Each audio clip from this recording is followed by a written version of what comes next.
Hi YouTube, it's Joshua Miles and welcome back to my channel. Today's video is yet another true crime case for my Curious Case series. I'm back, I'm here, my issues are dealt with, I'm coming back with regular videos yet again. Thank you all so much to everyone who supported me over the past couple of weeks and all the YouTubers that stepped in and helped me out with some content. I'd also like to give a massive shout out to Gabulosis because she gave me a really wonderful shout out in her most recent video. It was really kind and heartwarming and it almost made me cry, so big thank you and shout out to you, Gabby. Also, another massive shout out to Caitlin Rose for helping me and stepping in last Sunday and helping me out. It means so much to me. The true crime community on YouTube is so kind, so genuine, and it's just so heartwarming. Right, enough rambling, let's just get on with the video. I'd just like to point out this video has not been made to cause disrespect or anything like that. It's just been made to spread awareness about this case by compiling information from various different public sources on the internet. Now, with all that being said, let's delve right into this case. Hospitals are supposed to be a place of trust, of safety, and of healing. But as we learned in the Beverly Allitt case, which I'll link in the iCards if you haven't seen it, hospitals can easily become a place that can attract people with much more sinister intentions. Today we're going to be discussing the curious case of Efren Saldivar. Efren Saldivar was born on the 30th of September 1969, and he was born in Brownsville, Texas. His mother had lived in Mexico and had wanted her children to be US citizens so they could have a better shot at life. So she traveled to Texas to give birth to Efren. And as Efren was born on US soil, that meant that Efren was now a US citizen. You could say that from birth, Efren had a role model in his own mother of exploiting others for personal gain. Efren's father was called Alfredo, and after Efren was born, Alfredo traveled to Texas to be with his new family. The young family then moved to Los Angeles, which was where Alfredo started looking for a job as a handyman. Efren's mother, Isora, quickly found work as a seamstress. Now, Efren's family were Jehovah's Witnesses, so the children in the family were all raised in the faith and were taught to spread their religion and their faith. Efren did fairly well in school. He applied himself to all his work, but for some reason, he never applied himself enough and always worked slightly below what he was capable of. And teachers liked Efren because of his extroverted personality. And it was during his time at school that Efren started to take notice of kids in higher years taking part in gangs. To Efren, these kids seemed very cool and were full of a kind of personal power that Efren craved. He wanted to have that personal power. At this point, Efren was only in junior high, so becoming friends with the kids in the gangs was impossible because they were in high school. And by the time that Efren got to high school, all those kids in the gangs had already graduated or dropped out and left. Efren didn't really fit in with anyone. He didn't fit in with the jocks, he didn't fit in with the scholars, he didn't really fit in with the musical kids. He didn't really have a group that he was like solidly a part of at school. He did take part in the band, but he was quite awkward and a little bit conspicuous in ways that a lot of people didn't really like so much. Girls never seemed to be attracted to Efren, especially the girls that he had a crush on. Efren apparently became quite obsessed with the girls that he crushed on. He'd risk public ridicule by sending very intimate messages to the girls that he was crushing on. Despite Efren being very outgoing, he did have a shy side. So, like for many other kids at high school, rejection for Efren was very painful and was a common occurrence. He quickly became withdrawn from his school peers and became very close with his family. Efren had no life goals that he voiced to his family or the few friends that he had. He had mentioned that he might go to college one day or that he might enlist in the military. Whenever Efren spoke of his future plans, all his plans seemed to be very vague and have no substance to it. Efren didn't want to start his own business, he didn't want to work for himself, but he also said that he didn't want to work around other people. Eventually, during high school, Efren landed a job at a local supermarket, where he actually began acting quite irresponsibly. To Efren, it was a menial job with no advancements and no career aspects. So Efren would steal odd bits from the supermarket and give them to lads at school and lads that were part of gangs to try and impress them. While Efren was working at the supermarket, he struggled to keep his grades up. He eventually ended up dropping out in his senior year, which meant that he didn't graduate in 1987 with the rest of his class. Efren continued working at the supermarket and began to take his job a little bit more seriously after he dropped out of high school. To Efren, this job was good enough, it brought in money, and he didn't really have any plans for the future. Efren thought that he'd just stay working at the supermarket for the rest of his life. That was until he bumped into an old friend from school. This friend was wearing a uniform and was enrolled in the College of Medical and Dental Careers in North Hollywood. Efren decided that he wanted to look as good and as impressive as his old friend did. He didn't really have an interest in the medical field, but to Efren, the job that his friend worked seemed far more impressive than the job at the supermarket. Efren then decided to take a high school equivalency test so that he could graduate and finish off his diploma, and then in 1988 he enrolled in the technical school that his friend was attending. Now at this school, Efren studied very, very hard, and his hard work eventually paid off. Efren had earned his certification in less than 1 year, and he had even managed to line up a job for himself when he went home. Now at this point, Efren was about 19 years old. He was finally wearing the uniform he was so desperate to wear, and he was all ready and set to start working in the medical field. But in actual fact, Efren had no interest in being a caregiver. Efren's job was to use a stethoscope to take heart rate measurements and to put IVs and injections into patients. He also had to determine whether a patient was having a hard time breathing and if there was enough oxygen in their blood. His job also included respiratory rehabilitation and putting tubes down patients' throats when they were struggling to breathe. The last two responsibilities were primarily used in what is known as a code blue emergency. If you're unaware, a code blue emergency in a hospital indicates a cardiac or respiratory arrest or failure. Part of Efren's job was placing people on ventilators to allow them to breathe properly, and those ventilators had to be constantly monitored and adjusted. Efren had a lot of responsibility in his job, and he was a trusted part of the medical staff. Efren was very sure to do all of his homework. He learned a lot about the drugs used in the hospital and the computer systems in the hospital. He even had a reputation of being able to talk to the doctors in the hospital about drugs and the computer systems, and showed a keen interest in what the doctors were doing. And as you can imagine from all of his hard work, Efren quickly became very, very good at his job. And this was primarily due to the fact that he was very, very good at making conversations with patients when he was giving them help. His patients would open up to him and give them their entire life story,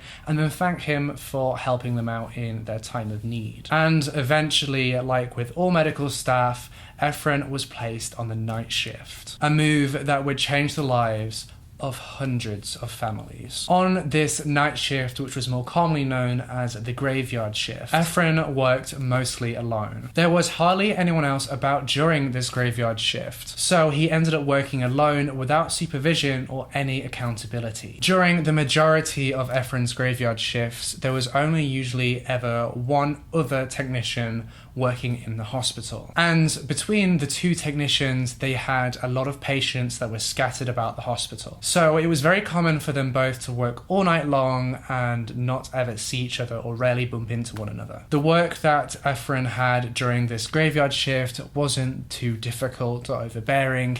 Emergencies were few and far between. Efren had even had enough spare time and enough dedication to his job that he started to offer his services to other departments on a part-time basis. The hospital itself was very short-staffed, and Efren had told his supervisors that he wanted to work overtime so he could help pay towards expenses for his family. To everyone who knew Efren, he seemed like a very competent and responsible guy, and he was just a little bit awkward around women. He was always someone that you could rely on for a favor. Efren still lived with his parents at that point, but he paid his parents' board, and he had actually bought his mother a brand new car. From the outside looking in, everything seemed very, very positive for Efren. Everything seemed to be going right. But little did everyone know, things on the inside were gradually becoming more and more warped. Efren at one point was actually diagnosed with depression and was put on the drug sertraline, which operates under the brand name of Zoloft. And he was prescribed that drug to help ease the depression. However, at some point, and for unknown reasons, Efren stopped taking his medication. Now, at hospitals, medical staff on the night shift could easily go in and out of patients' rooms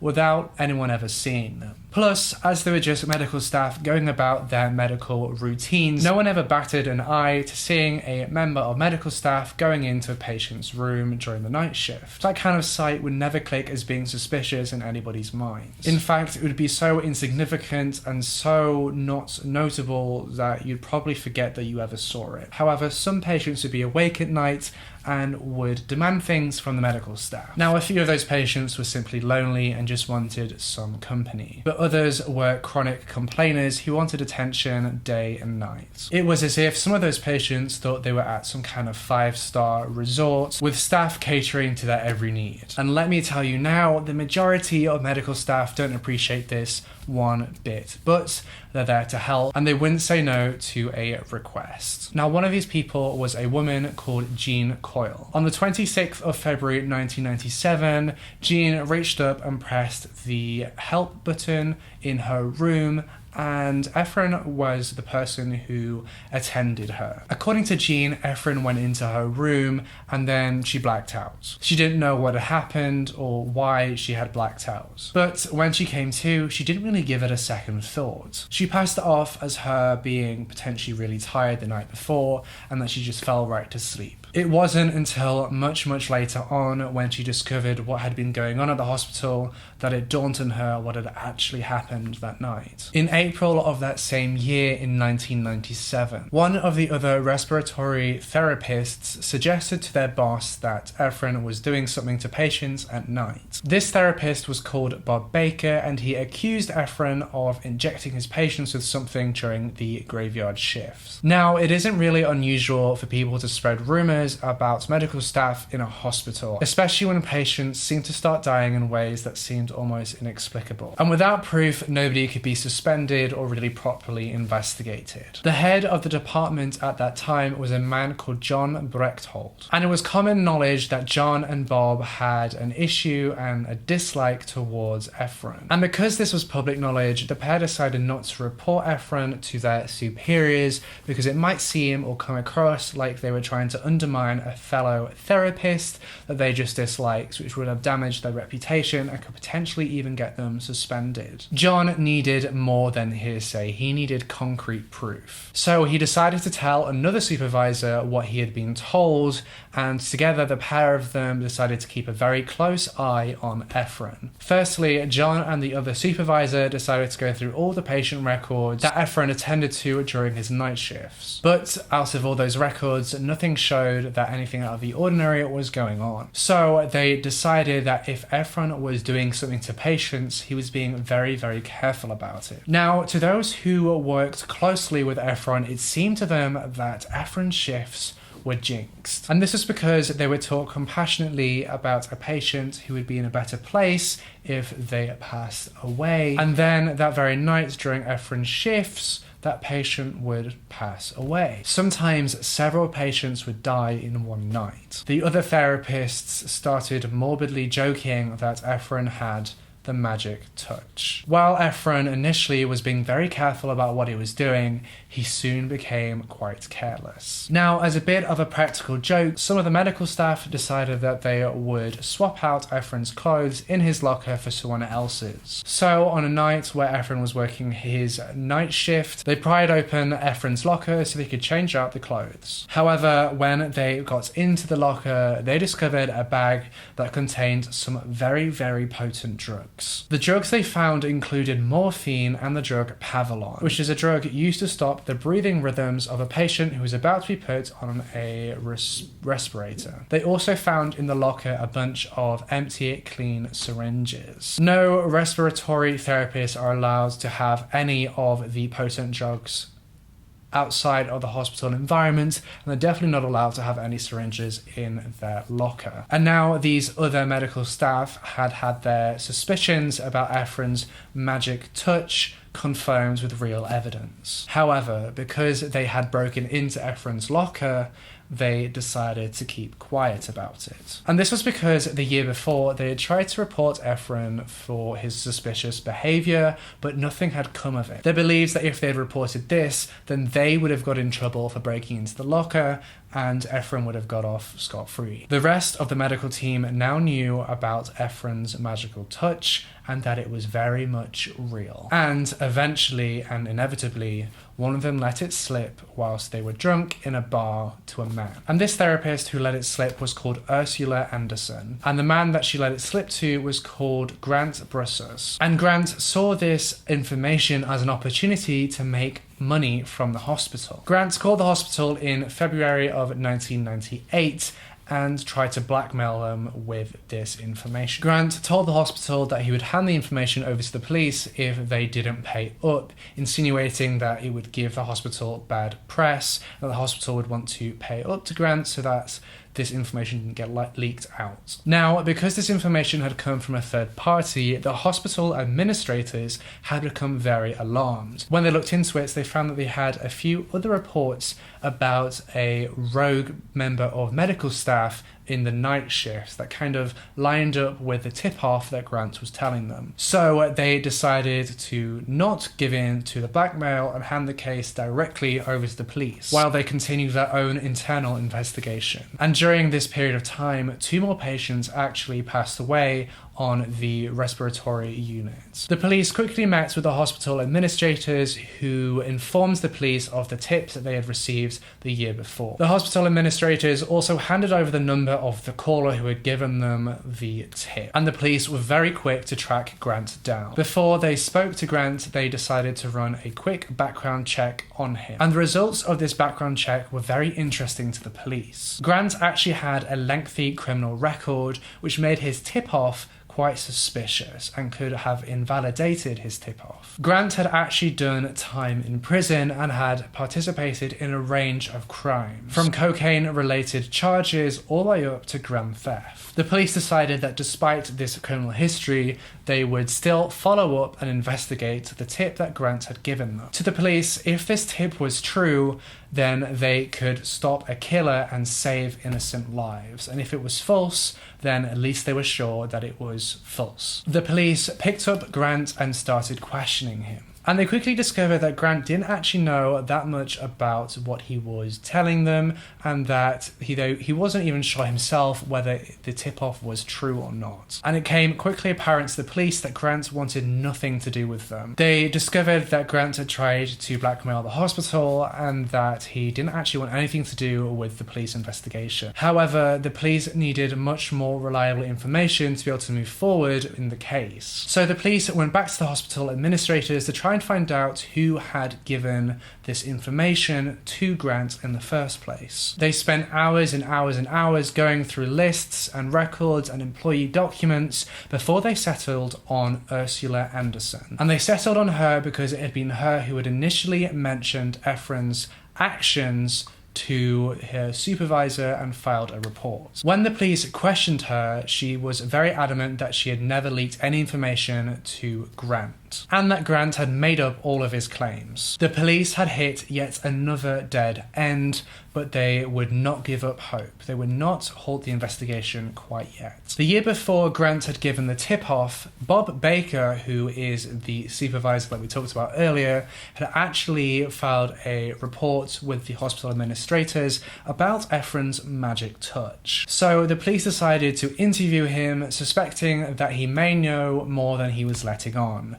And they were right. He knew a lot more than he was letting on. Bob told investigators about the vials of muscle relaxant and the respiratory medications that were found in Efren's locker. That is when the police finally decided to go talk to Efren. The thought that the police had was if Efren was a killer, that he would react in some way to being picked up. But nobody would expect what happened next. Efren was picked up by the police and was told that he had to take a polygraph test. The polygraph examiner asked Efren if if he understood why he had to take the test. And Efren responded that he had to clear his name. Efren had heard that he'd been accused of killing patients by an anonymous tipper. And he told the polygraph examiner that he wanted to talk so that he could prove to people that he was innocent. The police then asked him if he had ever done anything like he was being accused of. And at first, Efren denied all of the allegations, but the polygraph was saying that he was lying. So he quickly admitted that he had been injecting people since he had started working at the hospital, with the first case happening when he was just 19, fresh out of technical school. Efren told the police that he'd been assigned to an elderly female patient. He went on to say that this patient was on a life support machine and that she had terminal cancer. There was no chance of her surviving. According to Efren, this lady was almost over the edge. The doctors had already turned off her life support machines and her family had already said their goodbyes and left. And after everyone had left, Efren went into the room and noted that the lady was still breathing, but she was still unconscious. So Efren said that he felt very, very sorry for her, and out of mercy, he connected two of the respiratory tubes together, which would effectively slowly suffocate her. He later admitted that he had injected a patient with the drug Pavulon via IV. He said that he had found a bottle of the drug after a code blue emergency and had kept it in his locker. The police immediately read Efren his rights and advised him that he could have a legal representative or a lawyer present for the rest of the interview, but Efren ignored this advice. And he kept on talking freely. He actually kept on talking for 2 hours straight. At first, he said that his first lethal injection was in 1997 and that he had only ever done this twice. He then went back on himself and said that him and other therapists went room to room injecting patients who they didn't deem worthy of living anymore. He continued to say that he only ever did it because he felt sorry for the patients and it was a merciful action that he was doing. He claims that it was less than 50 patients that he had killed, estimating the number to be around 40. He had jumped from just 2 lethal injections to 40 lethal injections in just a few minutes. Now, Efren prided himself on having very ethical criteria of how he chose his victims. According to Efren, they had to have had a do not resuscitate order. They had to have been ready in his eyes and they had to have been unconscious, which, by the way, could have simply meant that they were asleep.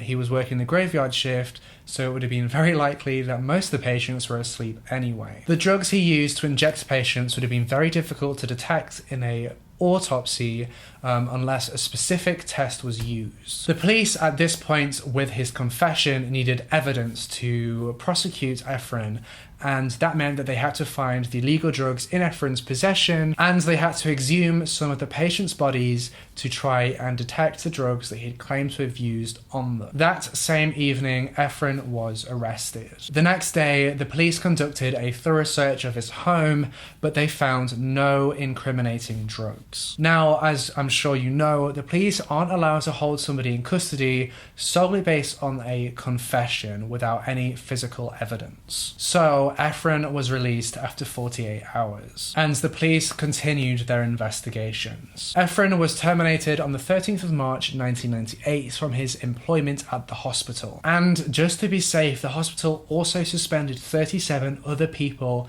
in the respiratory department. Efren eventually retracted his confession and said that he hadn't actually killed anyone. He claimed that he had a mental disorder along with depression, and that he had been pressured to confess. He claimed to have made the entire thing up. Now, without his confession, the need for physical evidence became greater for the police to be able to prosecute him in this case. The police soon learned that a death through the drug of Pavulon would have been very, very painful and very long suffering for the patient. It wouldn't have been merciful at all. Once administered, the patient would go into a conscious paralysis, and they would have felt every single second of the death by suffocation. The patient couldn't even scream for help as their throat closed up. They just had to lie there helpless in a world of pain until it was all over. The police had thousands of records to go through, as over 1,000 patients had died during the time that Efren was working shifts, during the 8 years that he worked at the hospital. And the police knew that they couldn't exhume all of those people. So they attempted to narrow down their list to only the most recent cases and only people who had died under mysterious circumstances. For example, if a patient had seemingly been okay and then suddenly died for no apparent reason. And obviously the patient must also have not been cremated. It took the police force an entire year to settle on a short list of patients for which they would exhume. To be able to prosecute Efren, only a few of these victims would have had to be obvious murders. One by one, in the summer of 1999, each of the 20 victims were exhumed from their graves. Pathologists examined the bodies and there were tests run to detect the Pavilon drug in their tissues. At first, however, all the tests came back negative. The police were very disappointed by this and they had hoped that they hadn't worked for an entire year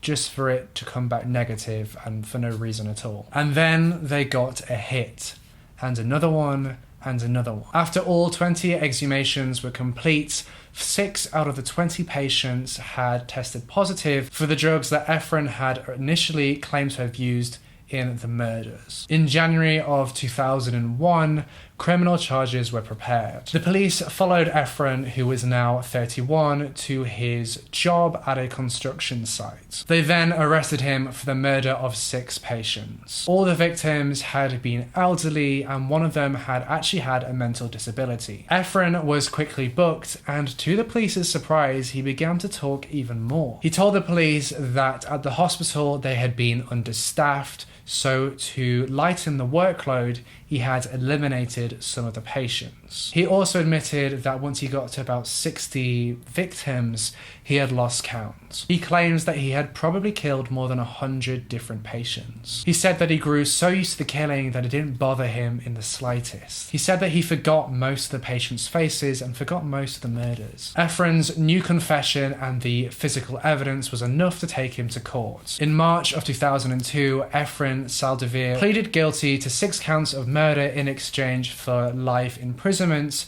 over the death penalty. Efren was given 6 consecutive life sentences for the murder of 6 patients and 15 years in prison for the attempted murder of Jean Coyle. Had Efren been given the death sentence, he actually would have been injected with a drug similar to the one that he used in his patients and his victims, so he would have suffered the same fate. Ursula Anderson's medical license was also suspended due to extreme neglect. And that is all I have for you in this case. Let me know down in the comment section what you think of this case. It is a solved case.